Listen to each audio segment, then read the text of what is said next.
You are listening to episode 7 of the Industrial Tradition podcast.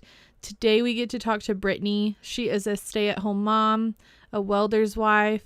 She also owns a small business making welding caps straight from her home with her kids right in the mix. So I think you guys are going to love this episode. I do have to quickly apologize for the audio. I'm not for sure exactly what happened, but I'm going to get to the bottom of it. You can still understand everything that we said, and I really just wanted to keep this recording because it was so great, but I do want to apologize ahead of time. So sorry about that, but I hope you guys can make it through and listen because I loved getting to chat with Brittani, and I think that her story is just one that can touch a lot of different people. We believe that ordinary people's stories are the ones that need to be told. We want to meet you in the trenches of everyday life and say, me too. Pipeline families, farmers, ranchers, makers, mothers, mechanics, truckers, welders, and alike are all welcome here. Industrial Tradition is a brand dedicated to celebrating you and the way you live life. I'm Kayla, creator of Industrial Tradition and your host. I love that our community is filled full of people with tough roots and wild dreams. This is our community kitchen table. Show up here to talk shop, tell soul-filled stories, share your best advice, and shake hands with folks living on hard work and faith just like you. Hey, Brittani. Hi. It's so good to have you on today. Thank you for chatting with us and for it's such short notice. Like we just planned this last night. Yep. It's like, oh, it's a holiday. Like we have time. Let's do it. So I'm totally used to the last minute thing. It's living with my husband. It's always last minute something. So I know it's honestly just better. Like sometimes it can be more stressful, but sometimes it's just easier. There's less things that come up if you do it last minute. It's hard to plan. It's hard to plan. And I'm a big planner, so it's really hard to plan with his schedule and everything else. I never know one day or the next whether he's going to have a day off or if he's got to work or how late he's going to work. So it's just kind of a go as you go.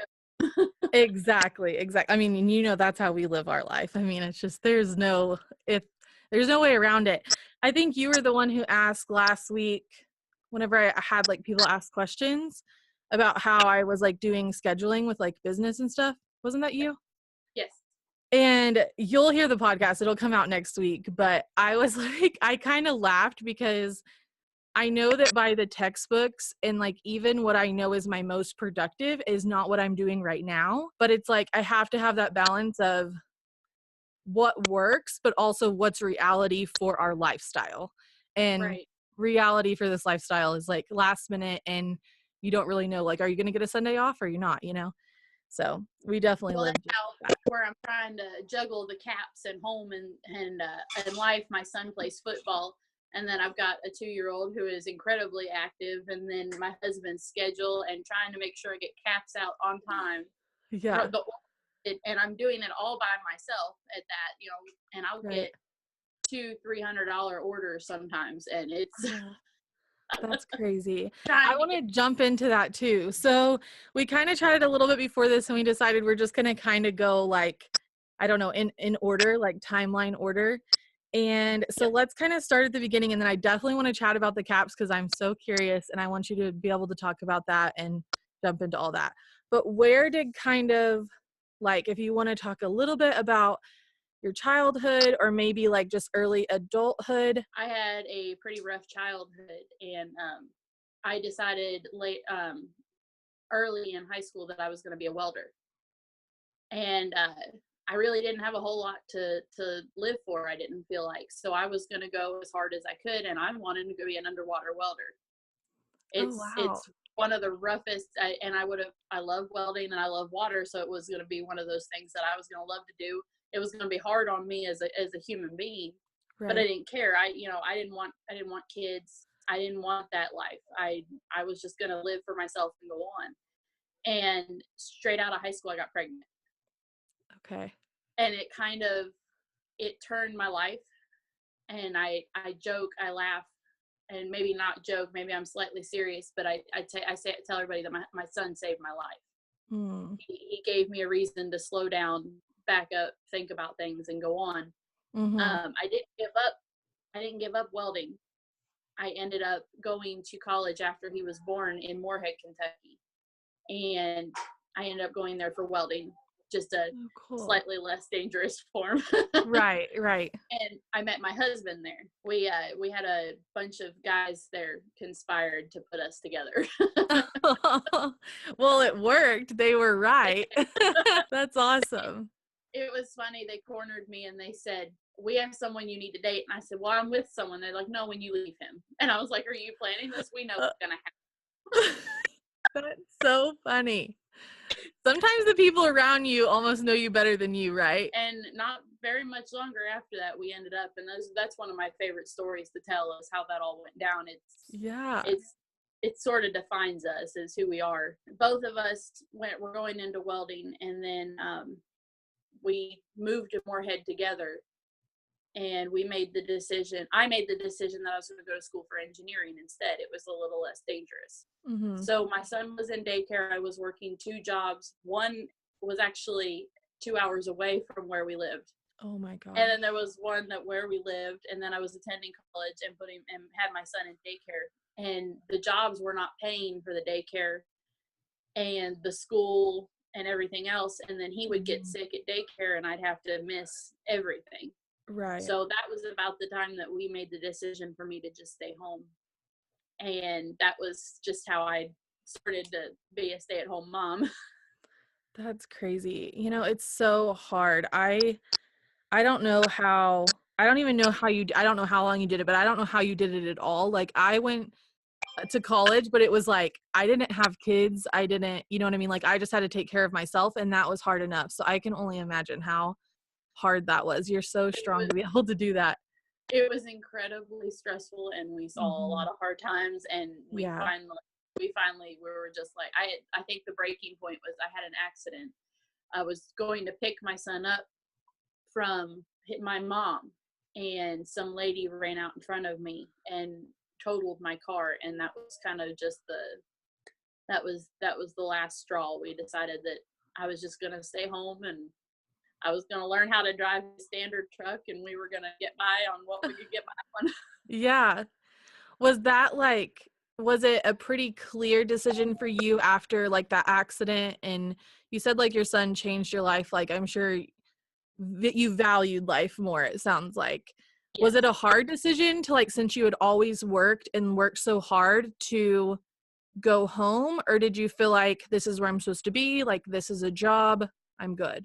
It was hard for me to let go of the fact that he was working and I was at home. I did not feel like I was contributing. Yeah. It took a long time, and sometimes I still feel that way. Even with Yeah. the business, I still feel like I'm not quite contributing to my fullest potential. Like Mm-hmm. the house will be dirty when he comes home or something after a particularly long day or something, and I'll get down on myself Yeah. because I feel like I'm not doing enough, even though I'm probably doing too much.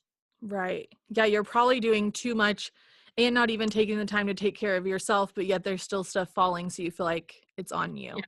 I think that that's really common from what I understand, like stay-at-home moms and like work-at-home wives or whatever the business is. It seems like such a common thread that, like, we maybe as women, I think guys probably do it too, but I feel like as women, like, we harbor a lot of like guilt about the things that we leave and don't get done or whatever. That's tough. It is, and with the 2-year-old being so active, she's constantly into everything, and I'm trying to Yeah. juggle what I have to do and make sure that she's not, knocking the TV over on herself or something. Right. Right. So how old is like, what's the age gap in your my kid? son my son is 8 years old. My daughter is 2. Okay. So a little bit of an age gap. So Yep. he's in like school. Does he go to public school? Yes. Okay. Okay. Yeah.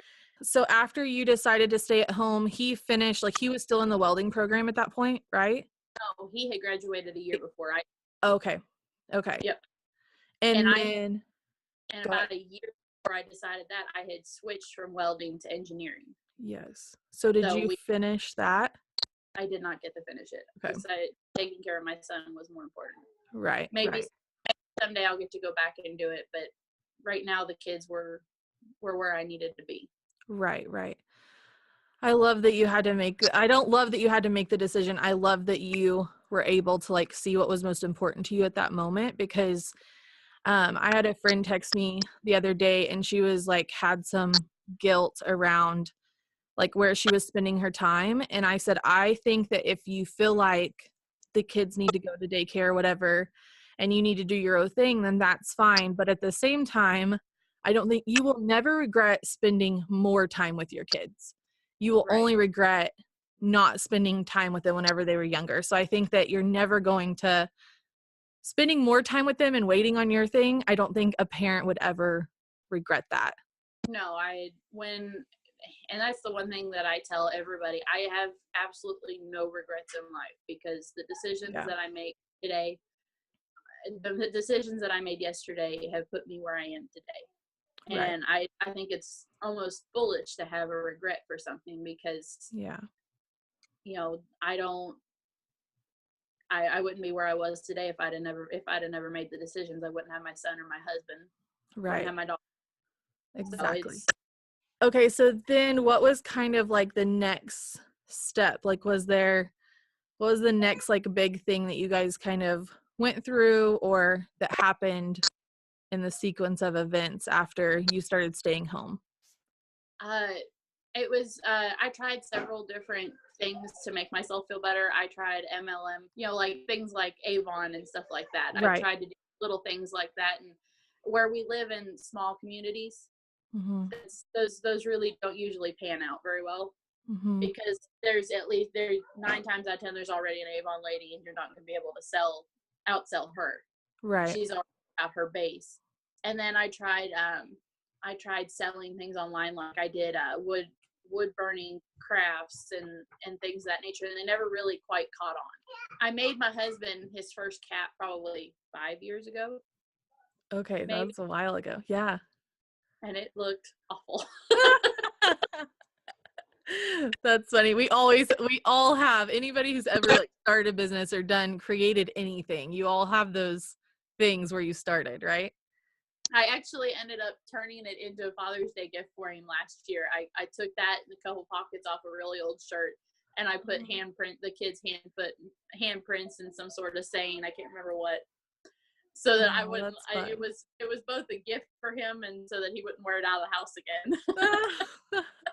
That's funny. That's cool though, to keep it alive, a little bit, because it is part of the process. You have to create the first thing to keep creating it. I never really expected it. I expected to just make it for him. I had played around with the idea of selling them, but I could look at it then and know that there was no way somebody was going to want to buy that. And he was driving, I think it was an hour and a half to work every day, and we made the decision to move. We uprooted. We had lived for 5 years in Moorhead, Kentucky, and we decided to uproot everything and move back to his hometown, closer to his job. And we took a huge risk on that. Mm-hmm. And we got here, and actually things got easier for us. And I acquired a new sewing machine. I was able to kind of take it easy for a little bit and just play around with the caps, and then I got them to where I thought I liked them then. And a couple of the guys that he works with liked them, and they wanted to buy some, and it started the ball rolling. And it was kind of slow, and within the last year it's exploded. If that makes Oh, that's sense. so exciting. That's I so I tweaked exciting. my I tweaked my design a little bit, and now I have too much. Oh no, you're gonna have to start charging more for this to keep your orders under control. I don't know what I'm gonna have. I might have to I'm gonna have to get a better system, or I might have to hire somebody to come sit with my kids or something. I don't know. Yeah. Yeah. That's so exciting though, because it kind of sounds like you've always been a little bit of an entrepreneur, having that thing where you've created things and tried to sell it, and like you tried the MLM thing. And so I'm so excited for you that it's like taking off. I think that one of the best ways for people to start businesses, especially like handmade businesses, is to create things, and the market will tell you what they want. And just Right. like how you tried other things, but like this is what you know what people caught on to and what people, they're telling you, like, we want you to make these, which is just so like, cool. Well, and that was it. I was selling them locally, and it was kind of doing okay. And then I sold some to a couple welder wives, and then I opened up my Facebook page and I started advertising it, paying a little bit for the advertisements because I had the extra money from selling to the welder wives, Right. and it sort of exploded from there. And we've That's got awesome. the guy rebuilding my husband's welder. He's real big on Instagram, and he's ordered some off of me. I have That's another awesome. welder repair business out of Oklahoma who's ordered 52 off of me. This is his second order. Oh my gosh, that's awesome. That is And so exciting. so it's just kind of it got ahead of me. It's almost overwhelming sometimes. I bet it. Yeah, I bet so. Especially if like you were building it and then it took off. It's like that's almost what you want, but then because it comes on so fast, it's like how do you manage and you know, you kind And of get like that was my point in asking you is how are you managing, how do you manage the the business itself plus life? And mhm, I'm having to learn how to manage the money and the advertisement and the business aspect of it. And right. I don't have any business background. This is totally new to me. A lot of this is just it's Right. mind blowing. Yeah, and there is so much to learn. Like those of us that didn't grow up with parents that were in business. I mean, my family had a farm, but like it wasn't like a big business where they were like dealing with customers and like that type of thing. And there's so much to learn. It's so overwhelming. And I think I've told you before, like I'm an open book, ask me anything, because I have just been so grateful for the people that are willing to do that for me. And if I can take like a year of information that I've learned and give it to you in like 30 minutes, then like I want to do that for people. Because it's just, it's so, it's so much information. And like, especially now with social media, there's so many things to like keep up with. And like, you know, whenever you're busy, do you continue to market? Like, how do you still show people like I'm still doing this? This is the work that I'm doing without attracting too many orders that you can't get to soon enough to make your customers happy. Like that's a very fine balance.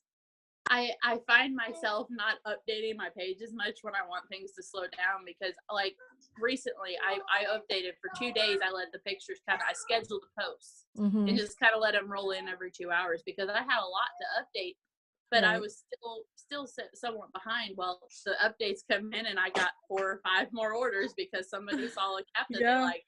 And and it's I try to throw in or updates that aren't about my welder's caps either, because Mhm. we work on classic cars. We work on a couple classic trucks and cars, and Mhm. then we have antique tractors that we also do. And so I try to integrate those into it Right. to keep the page busy Mhm. without. Yeah, I know. And it's hard too because I think that another decision that people have to make, and I think that this might even change depending on like what season of life you're in, is do you want to scale? Like, do you want it to get bigger? Because people right now are telling you like it's a possibility if you want it, but you have to really look within yourself and say, is that right for me? Is that right for our family? Is that something that I want, you know, the stress of and to deal with that? I think that's another decision that like people have to make. And that can be hard sometimes because, you know, nothing's for sure, like especially in business. So it's like, what's the best decision, you know? We struggle with that right now. Like we're at the point where I really could use some help, but like there's not necessarily enough money for it to be like a full-time help. So it's like, where do you put the help? And you really need somebody that's like a jack of all trades because you can only hire one person, you know? So that's really tough to grow. And I still haven't figured that out. I don't know what the answer is. I'm hoping throughout this podcast, we can get some owners on here that can like help us that are at the beginning of our journey. of like Right. what they did and like what their thought process was, you know? Well, where I'm at this point now where it would be beneficial to me to have pre-made caps done, things that I can just package up as soon as the order comes in and send out. Yeah. And trying to get time in between making the custom orders to also throw down some pre-made ones that nobody's ordered, and then I've been told to, everybody's asking for websites. Yeah. And I don't have a website. I've got my Facebook page. I take all my orders off of there, but I know at some point I'm going to have to jump to a website because I'm not going to be able to field all of that by myself anymore, at least not through Facebook. Yeah. No, it would probably be easier for you even now to put orders through either like Etsy or through your website, just so that you could have better like list of stuff and not have to like go through Facebook messages and all that type of thing. I've started using Squarespace for all of our websites. I don't know if you've checked that out or not, but it has helped me be able to get websites out much faster. I'll have to check that out. I haven't really looked into doing a website just yet. Yeah. The hurdle of actually getting those pre-made caps has been something I've set my mind on, but I've probably just focused on one thing and I shouldn't be. I don't know. I like that idea. Like, I think that like you could come up with just like some basic color and be able to, I'm sure that type of thing is like a lot of other work where it's faster to make them whenever you just sit down and make multiple ones at one time, like whenever you batch kind of work. Yep. And so I'm sure that would be good. And there's a lot of guys who like Austin and a lot of his friends, like they like this solid color, either like white or, you know what I mean, like a navy or something like that. That's been my biggest seller is the solid white caps. They really like those, and every now and again they'll get like a color stitching or something. But it's fun when someone throws in something a little crazy because it breaks the monotony of the white caps. I know, and oh Lord be with all those people that are making those whites white, because I can tell you what, I swear I spend so much time every week trying to do that. And then Austin decided that he was gonna get these, like, he's always worn like white tees like under his shirt or like under his welding shirt, whatever. Well, he decided he was gonna get like these Carhartt like white t-shirts. They're a little bit thicker, and so yeah, I'm sure they're lasting longer, but they're more expensive. And so now it's like even more pressure to get them white. And I'm like, you are stressing me out. I am like, my whites are just overloaded. That was ultimately what led up to me meeting you. Was I went to the Wife of the Welder page because I was looking for somebody to tell me how to get his clothes clean. Oh my gosh. I didn't know that. That's funny. It's been like trying to find somebody to tell me what do you use, because I have done everything. I don't know what to do. I know. And sometimes out and scrub the spot and it still won't come out. What do I do? Yeah. I'm like, what type of torture? Whose brainiac idea was it that, oh, we're gonna have the people who do the dirtiest jobs wear the lightest color clothes? I do not understand. And Austin's like, it's cooler, and it's like not cooler as in like I'm cool, but like as in heat. Yeah. And that's also why he says that he wants to wear these khaki pants, which I can't get on board with because I feel like it looks like he's wearing a uniform, and I'm just not a fan. That's besides the point. I get it, and like I want him to wear whatever's like comfortable, like he's the one doing the thing. But oh my gosh. And then I'll leave and like he'll wash them and he won't do all the things. So then half the time I feel like I'm playing catch up on like the stains that he let set in there, you know what I mean? Yeah. Well, my husband, he works in the power plants in the mines in our local area, and he has to wear high vis everything, so it super stands out. Yes. And then he'll work. We've got coal mines that he'll work in, and he will come home black as night. Oh my gosh. I know. Austin's like, well, it's better than whenever I used to work on the drilling rigs, and I'm like, true, because that was the worst. You know what I mean? Like that was like, he's just like covered in oil and stuff. So it is better than that, but sometimes it's just so much mud, and then we're in the camper and I have this small washing machine and I'm just like, I don't know what to do. I'm like soaking stuff in the shower. It's just like too much. We were laughing at your story the other day of all his pants on the hangers. Oh, the starch? Yeah. Yeah, we came home and we're like lugging 3 laundry bags to the cleaners, which I'm just like, you know what? I love it because I don't have to do it. You know what I mean? Like he's obsessed with it. And at home it's the cheapest you can get it. It's the best. Yeah. So it's just funny because I it was was the doing starching for a little while, and then my hands would get tired because I buy a spray bottle, and I thought about getting one of those weed sprayers, the ones with the automatic with the pump, just to spray clothes down with, because I wasn't certain. I actually went and bought one of those ones that was on Austin's video that one day. I was gonna say that thing actually really changed the game. And I used to, like, whenever in North Dakota, I tried to starch his stuff for a little bit because it was so expensive up there. And I was like, I'm gonna get carpal tunnel. Like, this is ridiculous. And then he bought the little press, and I'm like, why is it whenever you start doing something, you just automatically buy the tool that like makes it easier? But whenever I do it, I just like suffer through it for days and weeks and months and years, you know? He laughed. He heard you say that. Yeah. He knows it's true. Like Austin started doing this video stuff and he's like, oh, we're definitely going to need a new camera. And I'm like, listen here, I have been doing this with this thing for 2 years. You can make it work. Oh man, that's so funny. That's how I feel about my sewing machines. I've got one I want, but it's like, it's over $1,000. It would do better. I would probably get caps out a lot faster. Right. But I'm through with it right now until I have the money. I know, it's tough. And then he's over here buying himself a pipeliner. Oh shoot, that's funny. So has he always worked, like you said that one time it was like a year, or not a year, holy cow, an hour and a half drive. Has he always worked near home, or has he ever traveled out to work? A couple months ago, he traveled to Alcoa, Indiana for 2 weeks, I think. But that was our first experience of him ever traveling, and it didn't last long. Yeah. We've talked about him traveling.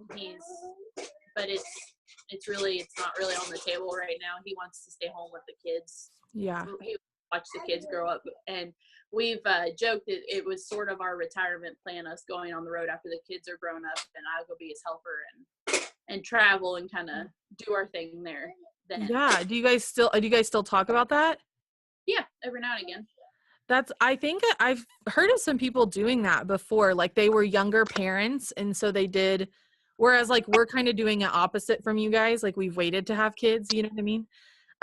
But I've heard of people doing that, and to me that just sounds like so much fun, especially knowing now that you are interested in that and totally are down with like that type of work. I mean, that would be fun to do together. It would be. We used to, in college, we used to work together, just little things like we would go work for a farmer or something, just doing stuff. And we get along well when we work together, and it's fun. That's awesome. We keep each other on our toes, so we kind of look forward to that we can kind of take off and go do our own thing. That's awesome. A lot of people, I think obviously it's because what we do, a lot of like younger kids, they're just like, okay, that's what I want to do. Like I want a pipeline, I want to travel. And I try to tell people like, it's really not for everyone, but I love welding as a trade. And that's what I want people to focus on, is getting that skill and that trade that will carry them through life, and then be able to find jobs that work for them in that season of their life, in their family or whatever. And I just think that's important. We've talked about that even with our children. We said we were willing to support them whatever decision they make, whether they wanted to go to school, they can be a doctor, lawyer, whatever they want to do. But we are going to insist that in college and post-secondary or whatever, we insist that they take a trade. That way they have something to fall back on, because there's going to be a need for trades. Yes. And they have a way to work their way through college and pay their way through life. Yeah, better than what like just any old like, part-time or minimum wage job is going to do for them. Right. Yeah. Like when the kids are in high school there, if they want to work, McDonald's or something, that's fine. I perfectly agree with that's where, that kind of stuff, that small stuff Mhm. like that. Our kids will end up, we intend on starting our own welding business at some point. Our kids will probably end up helping with There you go. that. 'Cause I want people to become aware of, like, there's more options than pipeline. And they're, they might be better for you, everyone's different. Okay, so you've been a stay-at-home mom, started the caps, and then you had your daughter 2 years ago, Mhm. right? Yep. So did that kind of change? But you've, like, kept the cap thing going, obviously, through all of that. Um, it's changed a little bit. I It got a little harder for me. I deal with postpartum depression. Mhm. And so that's another thing that I have to learn to manage on top Right. of everything else. Yeah, Because that alone all by itself is something that needs to be managed. And it's a job just trying to manage that. for sure. For sure. I talk about that. It's coming out this next week, but Austin interviewed me last week for the podcast, and I talked about I got into, like, a bad depression whenever we were in North Dakota after I started traveling, and I know it's a little bit different, but it's the same type of, I don't know, it's the same type of, like, mental thing. Mhm. And it's so hard. It's so hard. And I talked about that a little bit in that episode about what kind of, like, helped me come out of it and what it was like to be there. Cause that's another thing is I don't know about, like, within y'all's relationship, but it was always really Austin's, like, a super happy-go-lucky person, like, super optimistic. Like, he doesn't struggle with any of that. And so even though he wanted to understand, he wanted to be there, it's just you can't totally grasp it unless you've been through it.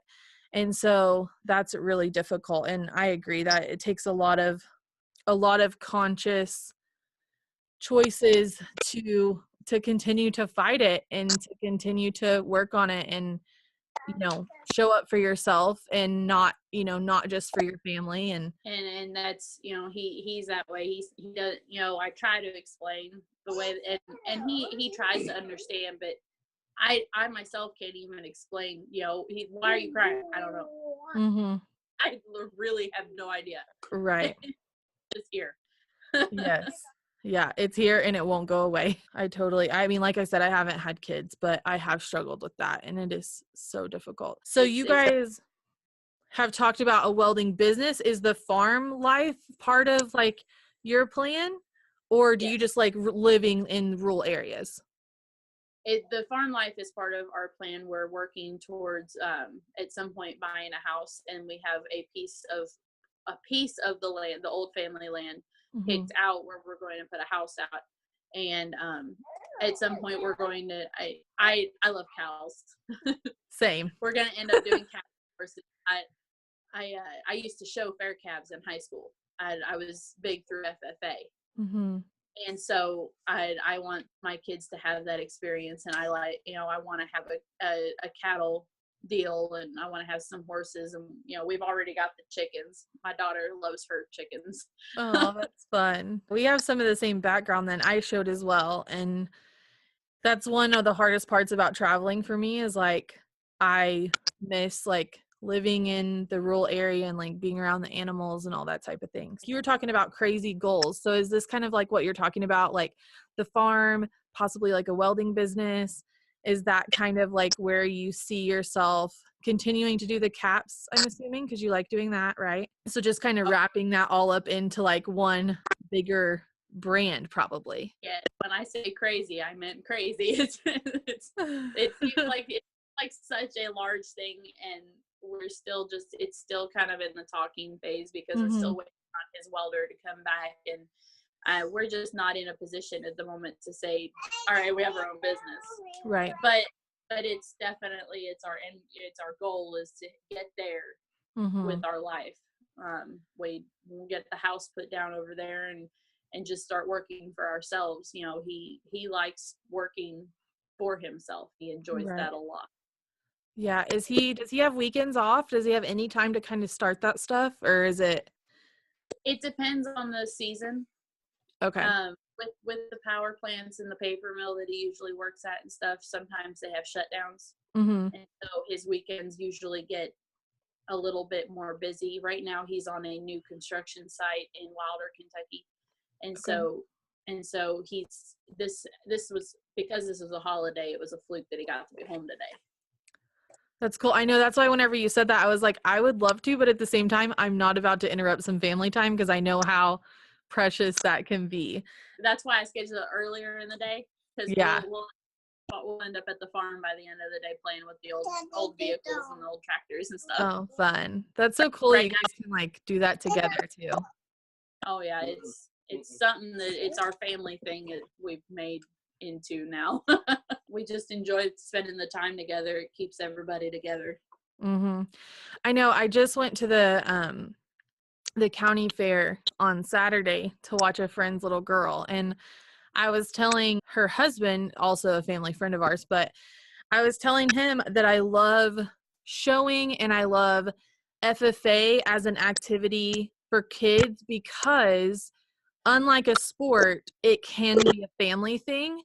And I just think that that's so, I just think it's unique and also just really cool to be able to do those things as a family for like for years, you know, and really be able to like, you know, have them grow up and learn their responsibilities, but be able to do it together. We're big supporters of the 4-H and FFA. It's we feel like it's really good for the children. Mhm. I told my husband, I said, well, each of the kids will show at least one fair cow.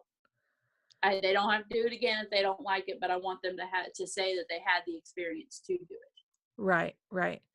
And try it. They might love it. I And was like, I did it forever. that's it. I got into FFA big. I was officer. I was vice president my last year of high school. I did leadership conferences. I did speaking competitions, dairy judging competitions. I mean, That's I was awesome. That's awesome. Well, and I'm sure some of that you learned, I mean, a lot of the like hardest working people that I know have some type of background in ag and also, you know, like FFA most of the time. I don't have a huge background in ag. I have to stress that. I was thrown into that. Oh, really? Um I grew up in Akron, Ohio. I grew up in the Okay. city. Okay. So when we moved, my mom was working construction, and we moved to Georgetown, Ohio, which was far more rural. So Yes. talk about culture shock. And when I reached my high school, I was like, all right, I want to get to know this ag thing a little bit more. So I'm going to go into FFA. What better way than to just immerse myself into it? Like it was some sort of like foreign exchange program or something. That's And funny. I think like my first few months in, I got to learn how to kill and dress a chicken. Oh my goodness. Talk about jumping in with both feet. I know. Like that whole first year, I think everybody got quite a bit of a good kick out of the entire situation, because we'd be like, there was somebody that'll tell you a story where we were riding down the road and I saw a turkey for the first time, a wild turkey, and I got excited about it. Oh my, that's funny. They all enjoyed that I didn't know the difference. I didn't know that there was a difference between a meat and a dairy cow, and I mean, they have fun with it. That's amazing. There's always got to be one city slicker in the, you know what I mean, in the FFA program. That's funny. But I feel like I don't know, I feel like you were like made for the rural life. You seem so like natural in it. It's when we moved to a farm, and Mm-hmm. that was sort of where I was, I think, from age 11 or 12 to now. Okay. And so I've been quite into it. And then moving to Kentucky was an even bigger culture shock, because the areas that we live in, they're super rural. Yeah. And I mean, there are still people that use the old washing machines, those really old vintage washing machines. There's Mm-hmm. people that still use those around here, and outhouses. I have been reminded there are people that still use that. Really? Yes. How old were you? My husband didn't have, was it? He didn't have indoor plumbing half his life. Oh, wow. That's Yeah. crazy. So this was even bigger. He calls me a transplanted nut, because I moved from Ohio to here. he says I'm a useless nut. I've been transplanted. And it's just learning something totally different. The atmosphere and the culture in Kentucky is totally different from what I'm used to. We like the idea of keeping the farm alive, and Yes. because we firmly believe that farming is very important. Mm-hmm. Without farming, you don't have the things that, your fruits, vegetables, your meat. Right. And we have no intentions of letting that die, at least not with us. Yeah. Yeah. Do you guys want to do it at a scale that's more for you and your family, or are you guys wanting to do something more for the masses as far as farming and having stuff like that, having beef cattle and things like that? It would depend on where we're at in that point in our life. Mm-hmm. Right now, my idea is just to have some cow calf pairs and maybe a bull and start just a small herd. I'd like to have some feeder calves. Mm-hmm. It would just depend on what needs arise as we go. Yeah. I talked about getting some turkeys or some chickens to raise for meat. Mm-hmm. At this point, the plans are more just to sustain us as a family. Right. It would just depend as the need arises, though. Right. Which I love that. I mean, I love it no matter how people hack it, I'm always just curious. Okay, so I want to talk a little bit.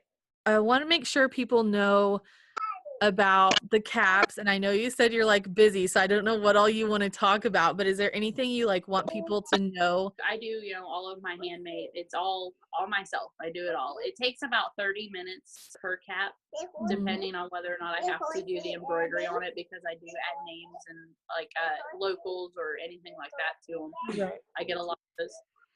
When the kids cooperate, so it could take anywhere from 30 minutes to even an hour to get one cap out. And so I'll find myself doing like 14 caps. It'll take me a whole day, maybe.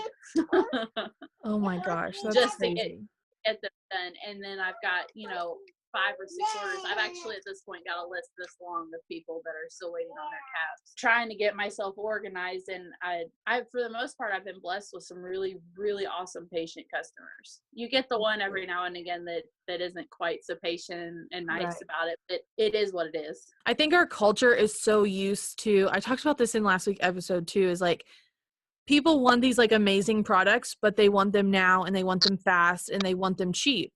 And I've told, like, that's what I was talking about last week is, there's great products like handmade in the US, but you're going to have to be patient and you're going to have to pay the price because that's the reality of what it takes to make them. And so that would be one of my newer updates on my Facebook page is I'd like to sit down and I either do just a video of me getting one cap done with the time in the corner of it or something. Yeah.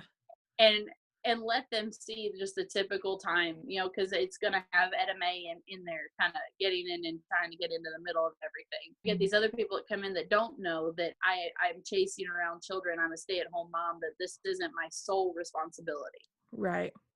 And so it's just a part of me just updating everybody, and updating gets hard sometimes when I'm trying to keep up with everything else. I'll forget to update. I think for the most part, and like that's kind of, if that's your narrative, it's almost like that's fine if they don't want to wait because they're not your ideal customer, because this is what this is for you. You're a stay-at-home mom and you also have a business and you're doing them both like simultaneously, and like that comes with needing customers that are willing, you know what I mean? Like I love buying stuff from stay-at-home moms because I love that they like made the choice to do that and that they get to do that, and I think it's thinking cool, and like I'll wait on something. But some people just aren't ever going to be that patient just because they're like an impatient person. I'm glad that it's just taking off for you though. No matter how you end up deciding what you want to do, like do you want to make it bigger? Do you want to keep it smaller? I'm just excited that it's kind of the ball's in your court, and I think that like for a lot of handmade makers, like you worked a long time before you got to this point, and I'm just excited that like people are responding and that now it's in your court to make the decision to kind of give you back some of that freedom, which is probably the whole reason why, I mean, obviously you're passionate about it, but that was part of probably the reason why you started in the first place, is to be able to it was to take a little bit of pressure off of him. The money helps offset what, what his job brings in, and Right. it helps pay bills. And then Mhm. it gives us a little bit of freedom to, if he wants to take a weekend off, he doesn't have to go into work because it's not going to hurt us. Right. As we kind of wrap up, is there anything that you, maybe if there's another stay-at-home mom or small business owner, maybe both, or welder's wife, is there anything you leave with and tell that person? The stay-at-home moms to remember to kind of take care of themselves. Mhm. That if they don't take care of themselves, they're not going to be able to take care of their family. Yeah. And I struggle with that immensely. I put everybody else before me because I feel like Mhm. that's my job, and sometimes I forget that I have to refill myself. If Mhm. I don't refill myself, I will completely give myself to everybody else, and suddenly I'm empty and I will have nothing left to give. Yeah. So you have to even the stay-at-home wives. I mean, it despite having children, there's no you still have so much to do. You need to make sure that you refill yourself, because if you Mhm. continue to give yourself, eventually you're going to have nothing left. Right. Is there anything that you do that has like helped you with that you like are actively trying to do or have found that helps? It's weird, but I actually get myself up earlier than everybody else. I start my day an hour early before everybody else. My husband's usually out the door by 5 or so, Mhm. and I'll start my day 3:30, 4 o'clock in the morning, and I get up and I make myself some coffee or some green tea or something, depending on what level of caffeine I need that day. Man, if And I was waking up that early, I don't drink coffee, but I feel like I would need caffeine. That's well, so I can't do early. a lot of it. Coffee makes my heart race, so green tea is sort of my thing. But sometimes it Right. just doesn't. I have to have a cup of coffee. Right. But I'll do that, and then I get his breakfast and lunch packed, and his truck started, and get him ready. But before he gets up, I get a few minutes where I get to just kind of sit down and just kind of look at some things and just get myself prepared for the day. And Yeah. then he's out the door, and then I have a few more minutes where I get to go get a bath and take care of myself before I get the kids up. And It's like so a it's just finding little moments through mhm. the day to just kind of sit down and be myself for 5 minutes. Even just five Right. minutes is Like mentally reset and like get a like grasp on like what you have to do that day and like that type of thing. Get your mind right type thing. yeah. I was doing that and then I quit doing it, and I can definitely like having a solid morning routine, whether I start it before or after Austin like leaves home. I could tell so much of a difference in like my mental health. It does really help with that. Whenever I do it, it's just like actively getting to bed early enough or dealing with not sleeping as much, which is tough too because I was getting to a point where I was keeping the routines, but I wasn't getting enough sleep. And then I realized how important sleep was. So that's a balance too, depending on like how late you're up into the night and stuff like that. That's the problem that we find, because he gets home where he's working now. He doesn't get home until 7 o'clock in the evening. Mm, And yeah. then my son has football practice 3 days out of the week, and those are from 5 to 7. So we're Mhm. not getting in bed until almost 10 o'clock at night sometimes. Trying to find that balance. My daughter, she's right now at a point where she doesn't like to take naps. And so I've set to where I have to have a set routine. If my routine does not go right throughout the day, Mhm. my whole day is shot. Yeah. And it's probably not the healthiest way to rely on the routine that much, but it's how I manage myself. Mhm. It's how I manage the depression. It's having that routine, getting up and being able to rely on what's coming next, Right. and trying to teach myself to have a little bit of flexibility at the same time. Yeah. I think that's what I've like always struggled with, but as far as routines go, like I've always just seen that my mental health and my productivity is the best whenever it's centered around routines.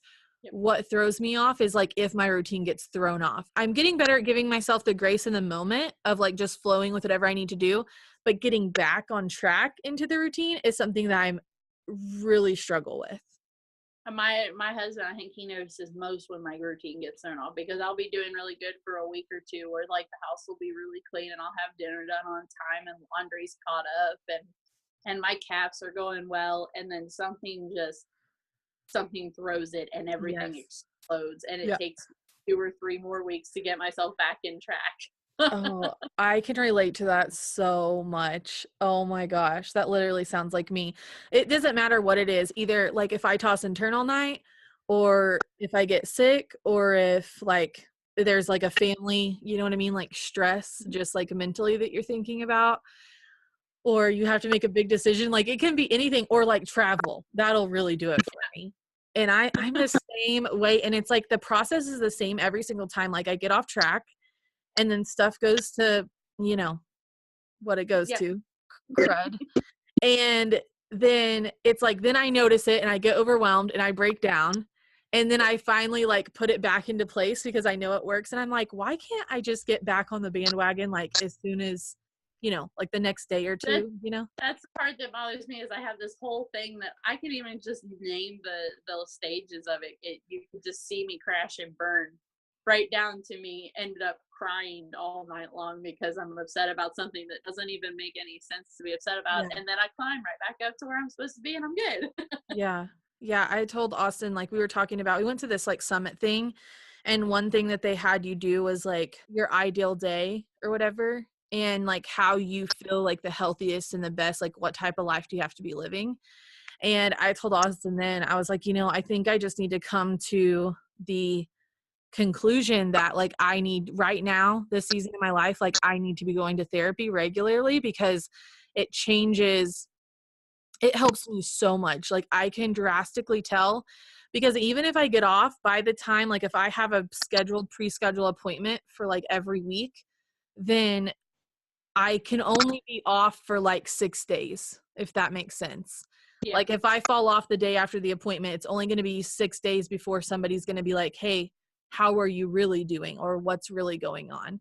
And that's like a hard thing because I'm always like, "Oh, I feel better." And so, or we'll leave town. And so I'll just quit going. It's like finding those little things that like you either know are going to be triggers or that you can like see out to get yourself back before you have to go to the bottom of the hill.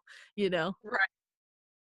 Uh, I actually just recently approached my pastor about trying to work through it instead of going to therapy, maybe Mhm. speaking to the pastor. Um, because I feel like a lot of it to me has a lot to do with what he can help me with. Yeah. And so we just recently approached him with about helping me. Oh, that's Um, awesome. I've chosen not to go the medicine route to deal with the depression. I've chosen, at this point, we really can't afford or manage for me to go to therapy. Mhm. So the pastor is someone that I believe is going to be able to help me out. I think that I think that's a great option. I mean, especially since like faith can be such a key player in that.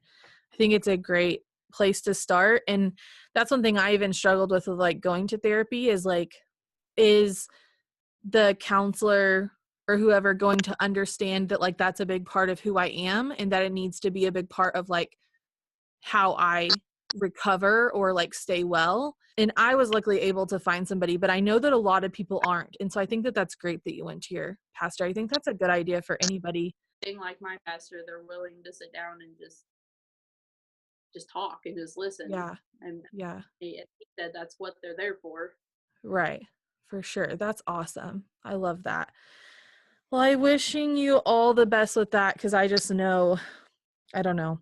I can't ever put it into words, but I just know how hard it is. And so I just have such a like special place in my heart. And it's like it's hard to talk about, but it's also hard to know that like other people are going through it. Like it's almost comforting to know, but at the same time, like You wouldn't wish it on your worst enemy. exactly. Exactly. Like I don't dislike anybody that much. I've never, it's that bad. And so I'm just glad that you're finding help and that you have your husband too to support you because even if they don't understand, that's nice to be able to have somebody that Even knows just you the most. even just somebody to hug me and just tell me that it's okay, even if I may Yeah. not believe it at that moment. Right. I know that's what I always tell Austin, like whenever I'm in a better place, I'm like, I realize that I push you away like all the time, but like I'm thankful that you've always been here. Like I need you to know that, even though sometimes I don't act like it. Plus, Act a really good example, we had, of all things, we had an argument over a banana peel last night. Love it. You know, All- it happens. And I recognize that I probably took it way too far. and I've and been there. he sticks with me through the crazy, and we joke about that, you know, he sticks with me through the crazy. Mm-hmm. And I couldn't ask for somebody better. Yeah. Yeah. And I don't know about you, but sometimes it's like, it was nice for me to just to be able to call it for what it is, like crazy, or it doesn't make sense or whatever. Like it's almost like gives you a little bit of freedom from it whenever you finally just say, yeah, like it doesn't make sense, or yeah, I don't know why. You know what I mean? Then you can Yeah, kind of just own it and then try to like work through it. So well, Ryan and I, we work best when we make humor out of something, and something mhm. we'll make humor, we'll make light of it because it's how we deal with it. You know, and Yeah. I'm a crazy one. I'm certified. I have papers. I have seen the inside of that hospital room. I agree. We have some like videos on our channel of like bad things happening and we're laughing, or maybe it's like a misfortunate thing and we're like laughing about it. And one time we were laughing not at somebody else, but of their situation. And people were so frustrated by it. And I'm like, look, I'm sorry that you have zero sense of humor, but like having humor and being able to laugh at like the crud in life is the only reason I've survived up until this point. I saw a post on Facebook. It made me giggle a little bit. When something bad happens in your life, just yell plot twist and go on. Yes, exactly. That's so funny. You have to find the humor in it, because if you don't laugh about it, it will drive you crazy. Yeah. I mean, right down to, we just put new tires on his truck 3 or 4 years ago. We put new tires on his truck, and that same day I was driving it home and the transmission fell out. And then the transfer case went bad, and it was just one thing after another, and it was bad, and the only thing Yeah. you can do is just laugh about it. Yeah. I had to then, like, the starter was bad, and we laughed about the fact that I had to get under his truck, and it's a standard. I had to get under his truck and start it in the mornings with a screwdriver. Yes. In the winter. So, like, we had this permanent piece of cardboard that he parked over so that you could slide up underneath the truck and start the truck. It terrified the hell out of me. You know, those people have those like tennis balls hanging in their garage so they pull up like a certain way. Oh, no. Out here, we pull over the cardboard so we're ready for the next morning to start the truck. I love that. But it's like, those are the stories. Like, that's the stuff that just, I don't know. It's like the hardest things, but it is cliche as it is. Like, that's what makes life like fun and interesting and like builds a relationship too. I found that you just kind of have to roll with it, and sometimes I don't handle it very well. Sometimes I get incredibly stressed out, and then I have to sit back and remind myself that no matter what, it has always worked out. Mm-hmm. And then we try to find humor in it, and we go on. Yeah. Yeah. And you have, because you can't, I've taught myself that you can't just sit around, and despite the fact, especially with depression, despite the fact that you want to just sit there and dwell on it and mope and cry, and Mm-hmm. you know, I realize that I can't be happy. I have kids that need me, and I have a husband that needs me, and I can't let depression win. Right. And so finding the humor in the situation helps. Yeah. I agree. And it's almost like going back to that big why. Like, you know, for you, you said like having your son changed your life. And it's almost like reminding yourself, like whenever you're in that place of like, okay, like this changed my life. Like this, you know, that's whenever like I had, you know, a different view on life and like a different value for life. And like, that's what's important. And like, that's what I'm going to fight for. I feel like Well, sometimes. that's where my life had been. I had been through some awful things, and my faith in human beings as a whole was just, it was non-existent. I didn't Mhm. trust anybody. I was living for myself. I had absolutely no faith in anything. I Mhm. was just going to go. I was going to go as hard as I wanted to. And I really wanted to be a welder, and I love being on the water. And so underwater welding made sense. And I got everybody telling me, oh, that's really, really hard on you. It shortened your lifespan. And I'm like, oh, it's just me. What do I care? Right. and Right. and then my son was born, and it was like God just kind of going, all right, slow down. My son may never know that he was that catalyst that propelled me into a better direction, Mhm. but he was. Yeah. I, when people talk about teenage mothers, they say talk about mistakes or bad decisions, and I can't imagine at all ever using the word bad decision or mistake. Yeah. I He was here for a reason. Right. Right. There was no mistake. I can't even consider it a bad decision because Right. it gave me him, so it had to have been a good decision. Right. It gave you It him was tough.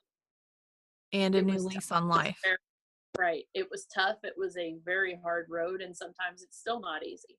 Mhm. But I'm perfectly happy with the way life has turned out. And so bad decision does not even it's not even a word that would come into that conversation. I love that. I just think that that is, you know, probably an eye opener to some people, and some people are going to hear that and still roll their eyes. But I can see why. I don't know. I can just, plus no baby is ever a mistake. Like the fact, and that's the crazy thing in which I don't ever want to like push religion or anything down anybody's throat. I'm not that type of person, but like what it takes to create and the likelihood of a baby being conceived is so difficult that it was, like you said, it was by design. And it's It, just, that's the part that even even as a mother, wrapping my head around the fact that when my children are walking around, the idea that I created that, yeah, like I grew that inside of yeah, me, and is now walking around and talking and loving and hugging people yeah. and just doing these amazing things. And I don't to me, I can't not see God's hand in that. Right. What are you reading, watching, or listening to right now? A show, a podcast? Is there anything you're just like obsessed with watching? Mash. MASH. Like the Mash. old school MASH. Mash. Love it. Love We that. that is our nighttime routine. We have Hulu has all of the seasons, and we're barely halfway through it. We watch 2 or 3 episodes a night. That's fun. That's so fun. What is your favorite place you've ever lived or visited? Kentucky. I have not been outside of Kentucky or Ohio, but Kentucky is by far my most favorite place. The landscape never ceases to amaze me. Okay, so Kentucky's your favorite. What is your favorite quote, verse, or saying? I generally say a lot of "not my monkey, not my circus." It's my way of reminding myself that problems that people are bringing to me aren't my Mhm. problems, and that I can just brush it off and go on with my life. I love that. I love that. Thank you so much for being on and being so open and honest. You were so up for doing this, and I was like, yay, because I feel like we've been internet pals for so long. I told Brian, I sent him a screenshot. I said, she wants you to be on the podcast. And he watches you guys. And him and his buddy both watch you guys. And Oh, cool. I think I remember telling you about that. You had posted Yeah. something on Facebook. It was on one of the pages. And I was Mhm. like, I thought I recognized your voice. My husband's watching your videos. Yes, I remember that. That's awesome. I love that. Well, thank you guys for watching and for being on here. And it's been so great to like get to have a more personal conversation. Cause like I said, we've been following each other online for like has it been like a couple years? Maybe? It's been a couple, yeah. It's been a while. It's been back since like I used to be in those groups, and I'm not as active in those groups anymore. So I know it's been a while. Well, I appreciate you having me on here. Oh, of course. Is there like any like social media place that you would like people to know about as far as for the caps or otherwise? They just go check out Birds Caps on Facebook. Okay. And I will go ahead. No, go ahead. I was going to say something about Instagram there, but I was going to say, I know you have a Facebook and an Instagram, and I'll put everything in the show notes so it's easy for people to find. And then if they can find my Instagram easier, my link to my Facebook page is on my Instagram there too. So. Okay. Awesome. All right. So you guys can go follow along there. She's got some cute kids, a great husband. They do, I don't know. I love all the like tractors and everything. That's a whole nother conversation, I'm sure. But I was just like, I gush over that stuff because I love it. Like I love anything old. So I know you guys. We love them too. We do the old Army trucks and everything. Yeah, I know. I was looking on there. I was like, this is so cool. Thank you for joining us for this episode of the Industrial Tradition Podcast. I hope this conversation found you right where you are. Join us to celebrate and support one another on the road to life well lived.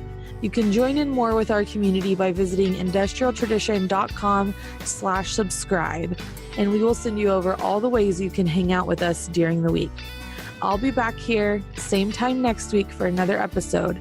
Now it's time to push back your seat and go live your industrial tradition.